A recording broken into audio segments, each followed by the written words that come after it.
ఇది ఎక్కడి వరకు దారితీస్తుందో ఊహించలేని పరిస్థితిలో పడ్డాను. ఆ అమ్మాయి ఉద్దేశం ఏంటో అసలే తెలియటం లేదు. అవకాశం దొరికినప్పుడు లభ్యమైనంత వీలైనంత ఆనందం పొందవలను అనే ఉద్దేశమా? కేవలం అల్లరిపిల్ల కాదు అనుకుని ఇది వరకు మాటల సందర్భంలో అనుకుంటూ వచ్చాను. వైవాహిత ఉద్దేశమే ఉంటే తన జాతి వాళ్ళందర్నీ విడిచి నన్నెందుకు కోరుకుంటున్నది? నాకేమీ బోధపడక అయోమయంగా ఉంది. పోనీ నా విషయం ఆలోచించుకుందామా అంటే ఈ వేడిలో నేనేమీ ఆలోచించలేకుండా ఉన్నాను. వచ్చిన అవకాశాన్ని ఉపయోగించుకుని అనుభవించి విడిచిపెట్టాలి అనే ఉద్దేశం ఏ కోసానా లేదనుకుంటాను. అటువంటప్పుడు నేను చేయదగ్గిందేమిటి? ఏదో ఒక సాగు చెప్పి ఆ పిల్లను తప్పించుకొని తిరగడమా? లేక ఏం జరుగుతుందో చూద్దామని నిర్లక్ష్యంగా ఊరుకుని ఆ అమ్మాయిని కలుసుకుంటూ ఉండడమా? లేక వివాహ ప్రసక్తి వస్తే నా ఉద్దేశం ఏంటో ముందు నేనైనా తెలుసుకోవాలి కదా? ఇటువంటి విషయాల్లో ఎవరి నిర్ణయం వాళ్లే తీసుకోవాలనా? లేక స్నేహితుల సలహా అడగడం బాగుంటుందా అని ఆ రాత్రంతా నిద్రపట్టక ఆలోచిస్తూ కూర్చుని నా మిత్రుడు రాజు గాని లేదా ఇంకెవరినైనా అడుగుదాం అని నిశ్చయం చేసుకుని తెల్లవారుజామున ఒక కునుకు తీసి మర్నాడు మామూలుగా లేశాను. రాత్రి ఆలోచనలన్నీ సూర్యోదయం వేళకి చీకట్లలా మటుమాయమయ్యాయి. రాజుతో సంప్రదించవలనన్న ఆలోచన కూడా వెనకబడ్డది. హఠాత్తుగా ఈ దేశస్థుడైన మా ప్రైవేటు మాస్టర్తో సంప్రదించడం బావుంటుంది అని, ఆయనే సరైన సలహా చెప్పగలడు అని తోచింది. అందుకని వెంటనే ప్రాతకాల కార్యక్రమం అంతా పూర్తి చేసుకుని మాస్టర్ గారి ఇంటికి వెళ్ళాను. ఆయన నన్ను చూసి ఎంత సంతోషించాడో లెక్కలేదు. హలో శామ్, ఏమిటి ఉదయాన్నే ఇలా వచ్చావు? ఏదో విశేషం ఉంటే గాని నీకిట్టా రావడం అట్టే అలవాటు లేదు.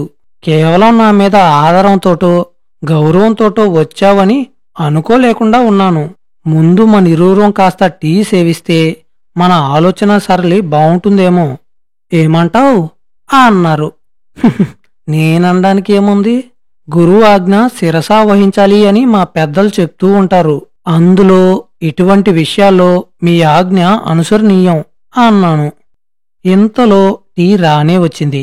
ఆయన నవ్వుతూ నాకు కప్పు అందించారు. మేము టీ ముగించి కప్పులు పైకి పంపించి 2 నిమిషాలు సావకాశంగా మౌనంగా కూర్చున్న తర్వాతను, ఏమిటి శామ్, ఏమిటి విశేషం? నీ ముఖవైఖరి చూస్తే నీవేదో ఆందోళన పడుతూ ఉన్నట్టు తోస్తూ ఉంది. నేను చేయగలిగిన సహాయం ఏదైనా ఉంటే తప్పక చేస్తాను అనే నమ్మకం ఉంది కదా?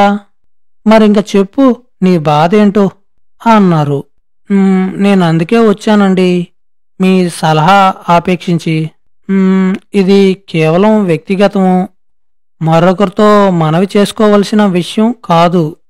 అయినా మీ బోటి వారి దగ్గర నాకు భయం ఎందుకు అని ధైర్యంగా మీ దగ్గరకొచ్చాను అని ప్రారంభించి నెమ్మదిగా ఈ మధ్య కలిగిన నాకు ఆ కన్నితో కలిగిన పరిచయం, అప్పుడప్పుడు ఆమెను కలుసుకుంటూ ఉండడం, మా కలయిక ఏ దారికి మళ్ళింది, ఎంతవరకు వెళ్ళింది, ఏమి జంకు బంకు లేక దాపరికం లేక ఆయనతో అన్నీ చెప్పాను.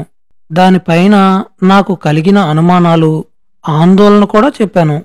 ఆయన ఎంతో సావకాశంగా విని పకాలున ఒక నవ్వు నవ్వారు. నా భయ ఆందోళనలు ఈయనతో చెప్తే ఈయన ఇలా నవ్వుతారేంటి అనుకున్నాను.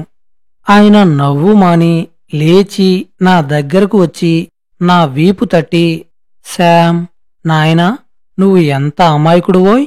ఈ స్వల్ప విషయానికి నీవింత బాధపడవలసిన అవసరం లేదు. మీ సంగతి నాకు తెలియదుగాని ఈ దేశంలో మీ వయసు వారికి, యువతీ యువకులకు ఇది సర్వసాధారణం. దీనిలో తప్పేమైనా ఉంది అని మేమేమీ అనుకోం.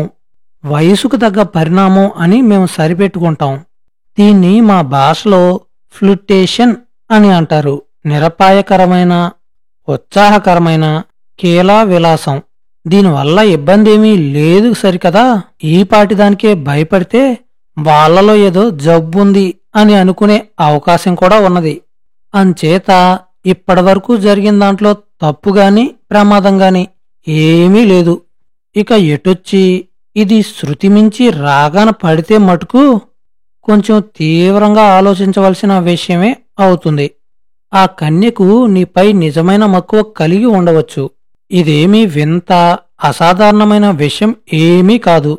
ప్రపంచం నానాటికి దగ్గరై ప్రయాణ సౌలభ్యం దగ్గరైనప్పుడు ఇటువంటి పరిణామాలు కూడా అనివార్యం అవుతాయి.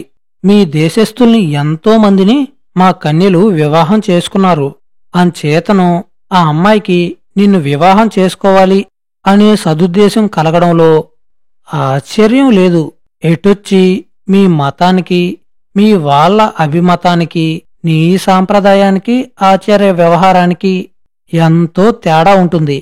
వాటితో ప్రతినిత్యం ప్రతిరోజు ఏవో భేదాలు వస్తూనే ఉంటాయి. అవి ఒకప్పుడు వైరుధ్యం పెంచడం కూడా జరగవచ్చు. అప్పుడు కొంచెం సంసారం సాగించుకోవడం దుర్లభంగానే ఉంటుంది. మొత్తం మీద ఇటువంటి వివాహాలు ఆదర్శ వివాహాలు అని నేనైతే చెప్పలేను. ఆ తుది నిర్ణయం నీవు తీసుకోవాలి. మీలో మీరు మీ అభిప్రాయాలను దాపరికం లేకుండా చెప్పుకుని ప్రశాంత చిత్తంతో మీ స్నేహానికి ఎటువంటి ఇబ్బంది లేకుండా నిర్ణయించుకోవాల్సిన తరుణం వచ్చిందని మటుకు నేను చెప్పగలను. బాగా ఆలోచించుకో అన్నారు. నేనేమీ అనలేక ఇక అక్కడ కూర్చోలేక వెంటనే సెలవు తీసుకున్నాను. ఆ రోజంతా మా మాస్టర్ గారు చెప్పిన దాని గురించే మననం చేసుకుంటున్నాను. ఏదో ఆందోళన, ఏదో భయం, ఏదో అశాంతి. రోజంతా ఏ పని చేయడానికి తోచలేదు. ప్రశాంతంగా ఒకచోట కూర్చోలేకపోతున్నాను. ఏ పుస్తకం చదవలేకపోతున్నాను. యాంత్రికంగా విద్యాలయానికి వెళుతూ వస్తున్నాను.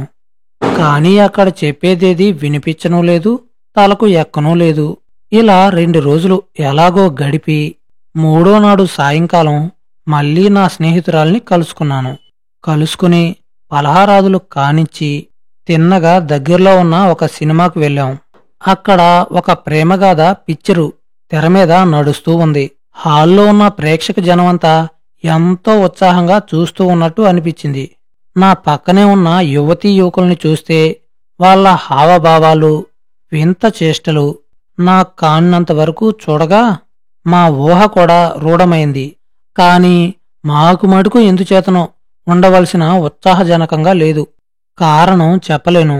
బహుశా మేం ఉభయులం కూడా మా మా ఆలోచనలో నిమగ్నమై ఉండడం కావచ్చు. నేను అనుకుంటున్నట్టుగానే ఆ అమ్మాయి కూడా మా స్నేహం ఎటు పరిణమింపచేయాలో ఇవాళేదో ఒక నిర్ణయానికి రావాలని నిశ్చయం చేసుకున్నట్టు కనిపిస్తూ ఉంది. పిక్చరు సగం కూడా ముగియకుండానే, శామ్, ఈ పటం చాలా డల్గా లేదు? నీకు ఎలా ఉన్నా నాకు మటుకు తలనొప్పి వస్తుంది బాబూ. మనం హాయిగా బయటికి ఎక్కడికైనా పోయి హాయిగా ఎక్కడైనా కూర్చోకూడదా అన్నది. సరే, అలాగే చేద్దాం. ఇక్కడ కూర్చోవడం నాకు కొంచెం ఇబ్బందిగానే ఉంది అని ఉభయులం లేచి అక్కడ్నుండి బయటకొచ్చేశాం. అక్కడ్నుంచి ఈ మధ్య మేం వెడుతూ వస్తూ ఉన్న కొండల మీదకి ఎక్కాం. మేమక్కడికి చేరేటప్పటికి సమర్థం అట్టే లేదు. ఇంకా బాగా చీకటి పడనూ లేదు. లక్షణంగా అందంగా ఉన్న ఒక పొదమాటున చతికిలపడ్డాం. ఇక ఆ తర్వాత ఏమైంది అనేది మనం తర్వాత ఎపిసోడ్లో తెలుసుకుందాం.